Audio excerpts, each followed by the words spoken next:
Sir ನಮಸ್ತೆ. Sir ಈಗ ನೀವು ಕಳೆದ ವರ್ಷದಿಂದ ನಮ್ಮ ಶಾಲೆಯ ಪ್ರಗತಿಯನ್ನು ನೋಡ್ತಾ ಇದ್ದೀವಿ. ಹೌದು, ಈ ವರ್ಷ ಹೋದ ವರ್ಷದಿಂದ ಈ ವರ್ಷ ಸಾಕಷ್ಟು ಕಾರ್ಯಕ್ರಮಗಳನ್ನ ನಾವು ಹಮ್ಮಿಕೊಂಡಿದ್ದೀವಿ. ಅದರ ಕುರಿತಾಗಿ ಶಾಲೆಯ ಕುರಿತಾಗಿ ನಿಮ್ಮ ವಿಚಾರವನ್ನು ದಯಮಾಡಿ ನಮ್ಮ ಮಂತ್ರಾದ ಮಾತನ್ನು ಹೇಳಬೇಕು ಅಂತ ಸರ್, ಹೋದ ವರ್ಷಕ್ಕಿಂತ ಈ ವರ್ಷ ಬದಲಾವಣೆ ಆಗಿದ್ದಾರೆ. ಹೋದ ವರ್ಷಕ್ಕಿಂತ ಫುಡ್ ಫೆಸ್ಟಿವಲ್ ಇವತ್ತು ನೀಟ್ನೆಸ್ ಆಗಿದೆ. ಇದೇ ರೀತಿ ಮುಂದುವರ್ಸ್ಕೊಂಡು ಹೋಗ್ಲಿ ಅಂತ ಕೇಳ್ಕೊತೀವಿ ಸರ್. ಹೋದ ವರ್ಷ ಇದೇ ವರ್ಷ ನೀವು ನಮ್ಮಲ್ಲಿ ಅಡ್ಮಿಷನ್ ಮಾಡಿದ್ದೀರಿ. ಆದರೆ ಮಗು ಯಾವ ರೀತಿ ಡೆವಲಪ್ಮೆಂಟ್ ಆಗೈತಿ, ನಮ್ಮ ಸ್ಟಾಫು, ನಮ್ಮ ಆಡಳಿತ ಮಂಡಳಿ ಇಲ್ಲಿ ಕಾರ್ಯಕ್ರಮಗಳನ್ನು ಆ್ಯಕ್ಟಿವಿಟೀಸನ್ನು ನೀವು ಸಾಕಷ್ಟು ನೋಡ್ತಾ ಇದ್ದೀರಿ. ಅದಕ್ಕೆ ನಿಮಗೆ ಏನು ಅನಿಸ್ತದೆ ನಮ್ಮ ಶಾಲೆ ಬಗ್ಗೆ? ಶಾಲೆ ಬಗ್ಗೆ ನನಗೆ ಭಾಳ ಹೆಮ್ಮೆ ಐತಿ. ಯಾಕಂದ್ರೆ ನನ್ನ ಮಕ್ಕಳು ಕಳಿಸ್ತಾ ಇದ್ದೆ ಫಸ್ಟ್ ಟೈಮ್ ಈ ಶಾಲೆಗೆ. ಖರೆ ಆದರೂ ಭಾಳ ಇಂಪ್ರೂವ್ ಐತಿ ಈ ಶಾಲೆ. ಅಂದ್ರೆ ಓದೋದು ಬಂದ್ರಿ ಎಲ್ಲನೂ ಮಾಡ್ತಾರೆ. ಮತ್ತು ಆಮೇಲೆ ಎಲ್ಲ ಇಂಗ್ಲೀಷ್ ಎಲ್ಲ ಮಾತಾಡ್ತಾರೆ. ಎಲ್ಲ ಸ್ಕೂಲ್ ಎಲ್ಲ ಚಲೋ ಭಾಳ ಐತಿ. ಮೇಡಮ್, ಈಗ ಹೋದ ವರ್ಷ ಈ ವರ್ಷ ನಮ್ಮ ಶಾಲೆಯಲ್ಲಿ ಸಾಕಷ್ಟು ಕಾರ್ಯಕ್ರಮಗಳನ್ನು ಹಮ್ಮಿಕೊಳ್ತಾ ಇದ್ದೀವಿ. ನೀವೆಲ್ಲ ನೋಡಿದ್ದೀರಿ. ಬಟ್ ಹೋದ ವರ್ಷ ಈ ವರ್ಷ ಎಷ್ಟು ಡೆವಲಪ್ಮೆಂಟ್ ಆಗಿದೆ, ನಿಮ್ಮ ಮಗನ ಪರ್ಫಾರ್ಮೆನ್ಸ್ ನಮ್ಮ ಶಾಲೆಯ ಬಗ್ಗೆ ನಿಮ್ಮ ವಿಚಾರವನ್ನು ಮಾಡಿ ತಿಳಿಸ್ಬೇಕಂತ ವಿನಂತಿ. ಭಾಳ ಇಂಪ್ರೂವ್ ಆಗೈತಿ ಈ ಶಾಲೆ. ಮತ್ತು ಇನ್ನೊಂದು ಏನು ವಿಚಾರ ಅಂದ್ರೆ ಮಕ್ಕಳು ನಾವು ಲಕ್ಷ ಕೊಟ್ಟು ದೊಡ್ಡ ಸ್ಕೂಲಿಗೆ ಹಚ್ಚಕ್ಕೆ 1.5 ಲಕ್ಷ 2 ಲಕ್ಷ ಕೊಟ್ಟು ಅಲ್ಲಿ ಎಜುಕೇಷನಾಗ ಇಲ್ಲಿ ಸಿಗಾಕೈತಿ. ನಮಗೆ ಅದು ಭಾಳ ಖುಷಿ ಆಗೈತಿ. ಯಾಕಂದ್ರೆ ನಮ್ಮ ಹುಡುಗರು ನಾವು ಹಾಸ್ಟೆಲ್ ಕಟ್ಟಿವಿ. ಅದನ್ನ ಸಿಲೆಬಸ್ ಇದನ್ನ ಸಿಲೆಬಸ್ ನೋಡ್ರಿ ಎರಡು ಒಂದೇ ಅದಾವು. ಈಗ ಲಕ್ಷ ಕೊಟ್ಟು ಅಲ್ಲಿ 2 ದಿನ ಇಲ್ಲಿ ಭಾಳ ಚಲೋ ಐತೆ ಅನ್ಸುತ್ತೆ. ಮತ್ತು ಚಲೋ ಐತೆ ಸರ್. ನಿಮಗೆ ನಮ್ಮ ಶಾಲೆಯ ಬಗ್ಗೆ ನಿಮ್ಮ ಅಭಿಪ್ರಾಯವನ್ನು ಹೇಳಬೇಕಂತ ಮಕ್ಕಳಿಗೆ ಚಲೋ ಜ್ಞಾನ ಬರ್ತೈತ್ರಿ. ಹಿಂಗೆಲ್ಲ ಆ್ಯಕ್ಟಿವಿಟಿ ಮಾಡೋದ್ರಿಂದ ರೀ ಮಕ್ಕಳು ತಿಳ್ಕೊತಾರೋ. ಈಗ ನಮಗೂ ಐತಲ್ಲ ಬಂದು ಇದೆಲ್ಲ ಇದನ್ನು ಮಾಡೋದು ನೋಡೋದು ನೋಡಿ ನಮಗೂ ಖುಷಿ ಆಯ್ತು ರೀ. ಮತ್ತು ಮಕ್ಕಳು ಶಾನ್ಯಾಗತ್ತಾವ್ರಿ, ಎಲ್ಲ ಚಲೋನೂ ಕಲಿಯಾಕತ್ತಾರು.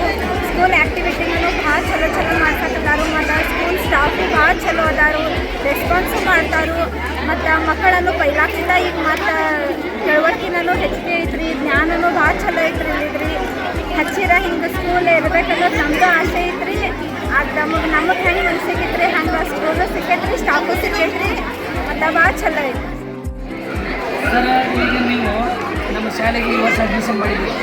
ನಮ್ಮ ಶಾಲೆಯ ಪ್ರಗತಿ, ಬೆಳವಣಿಗೆ, ಆ್ಯಕ್ಟಿವಿಟೀಸ್, ಟೋಟಲ್ ಎಂಟೈರ್ ನಿಮ್ಮ ವಿಚಾರವನ್ನು ದಯವಿಟ್ಟು ಶಾಲೆ ಹೇಳ್ಬೇಕಂದ್ರೆ ಹುಡುಗರು ಚಿಕ್ಕ ಮಕ್ಕಳಿಗೆ ಇದ್ದಂಥ ಆ್ಯಕ್ಟಿವಿಟೀಸ್ ಆಗಲಿ, ಬೇರೆ ಪಾಠ ಆಗಲಿ ಎಲ್ಲ ನೋಡಿದರೆ ಎಲ್ಲ ನಮ್ಗೆ ಒಳ್ಳೇದು ಅನ್ನಿಸ್ತಾ ಐತಿ. ಆದರೆ ಇನ್ನೂ ಮುಂದಿನ ದಿನಗಳಲ್ಲಿ ಹುಡುಗರು ಇನ್ನೂ ಇಂಪ್ರೂವ್ಮೆಂಟ್ ಆಗಬೇಕು. ಅದಕ್ಕೆ ನೀವು ಎಲ್ಲ ಪ್ರೋತ್ಸಾಹ ಕೊಡಬೇಕು.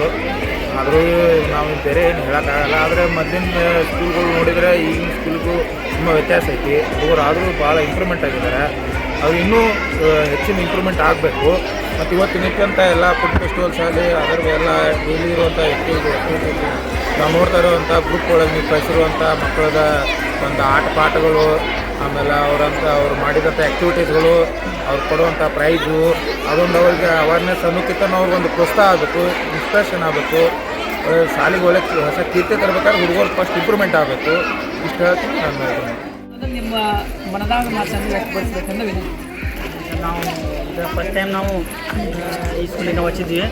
ಅಂದರೆ ಬೆಟರ್ ದೆನ್ ಚಲೋ ಹುಡುಗರು, ಒಳ್ಳೆಯ ವಿದ್ಯಾರ್ಥಿ ಚಲೋ ನಾಲೆಜ್ ಆಯಿತು. ಆಮೇಲೆ ಸ್ಪೀಕಿಂಗ್ ಇಂಗ್ಲೀಷ್ ನಾವು ಬೇರೆ ಕಡೆ ಏನಂತೀವಿ, ಬರೀ ಇಂಗ್ಲೀಷ್ ಓದೋದು ಬರೀತಿತ್ತು. ಬಟ್ ಇವಾಗೇನಿಲ್ಲ, ಇವಾಗ ಮಾತಾಡ್ತಾರೆ, ಟ್ರೈ ಮಾಡ್ತಾರೆ. ಮತ್ತು ಪ್ರತಿಯೊಂದು ಸಲ ಏನೋ ಒಂದು ಆ್ಯಕ್ಟಿವಿಟಿ ಮಾಡ್ತೀವಿ. ವರ್ಷ ಒಂದು 2-3 ನೋಡಿ ಎಲ್ಲೋ ಲಾಸ್ಟ್ ಟೈಮ್ ಅದು ಒಂದು ಡ್ರೆಸ್ ಹಾಕಿದ್ದಾರೆ, ರೆಡ್ ಏನೋ ಅಂತ. ಆ ಥರ ಈ ಸಲ ಇವತ್ತಿನ ಎಲ್ಲೋ ಡೇ ಪ್ಲಸ್ ಮ್ಯಾಥಮೆಟಿಕ್ಸ್ ಒಂದು ಕಾರ್ಯಕ್ರಮ ಮಾಡಿದರೆ ಇದು ಭಾಳ ಚಲೋ ಅನಿಸ್ತು. ಮತ್ತು ಮಕ್ಕಳಿಗೆ ಏನಾಗೈತೆ ಅಂದ್ರೆ ಇದು ಇಂಥ ಚಟುವಟಿಕೆ ಮಾಡಿದ್ರೆ ಅವ್ರಿಗೂ ಸ್ವಲ್ಪ ಅವೇರ್ನೆಸ್ ಆಗ್ತದೆ. ಅವ್ರಿಗೂ ಈ ಅಭ್ಯಾಸದಿಂದ ಸ್ವಲ್ಪ ನಾಲೆಜ್ ಬರ್ತದೆ ಅವ್ರಿಗೆ ಚಟುವಟಿಕೆ. ಇಷ್ಟೇ